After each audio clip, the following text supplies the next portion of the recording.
When American culture was upended by a revolution of rock and roll, Dick Clark was our guide, a fixture on television almost as long as there's been television. Clark died today, a heart attack at 82. American Bandstand launched a charmed life of wealth and fame that ended with a brave and public struggle against the effects of a stroke. We asked Anthony Mason to tell us about the man who spun 45s into gold. Ladies and gentlemen, here's Chubby Checker. As American Bandstand ran for more than 3 decades, at its peak playing to 20 million viewers, Dick Clark's ever-youthful appearance earned him the nickname America's oldest teenager. He agreed. The minute you grow up, the minute you mentally atrophy and freeze in time, you are old. Clark was a 26-year-old Philadelphia DJ when he took over Bandstand, a local TV show, in 1956. Within a year, it went national. Behind Clark's clean-cut image, the show seemed to sanitize rock and roll and make it safe for parents to allow their teenagers to tune in. I don't think there's anything really very mysterious about the younger generation. As Clark told Edward R. Murrow on CBS's Person to Person in 1958, For the very first time in their lives, they've been able to look in on their children having fun doing what they like to do.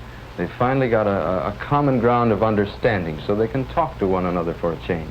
From 1957 to 1989, Clark helped introduce America to many of rock's biggest acts. The Jackson 5. Dick Clark was involved in the earliest exposure of the band.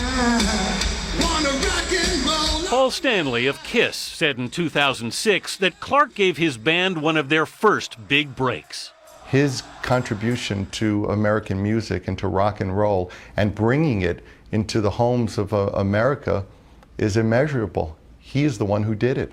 He's Dick Clark. Behind the smooth delivery was a shrewd businessman, says former Rolling Stone writer Fred Goodman. He wasn't just the star of it, he was really the conceptualizer of it, and he understood the market. Clark also hosted several game shows and became a commercial pitchman.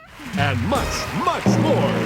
His company, Dick Clark Productions, created thousands of hours of television, including the Golden Globes and the Academy of Country Music Awards. He appeared on many of the shows, most famously for years ringing in the new year as host of Dick Clark's New Year's Rockin' Eve. Even after suffering a stroke in 2004, he continued to make appearances on the program. Well, we're getting closer to midnight, and everybody is starting to look to one spot. With a kiss for his wife, Clark would say goodbye to the old year. But it was his bandstand goodbye most may remember. And for now, Dick Clark, so long. Anthony Mason, CBS News, New York.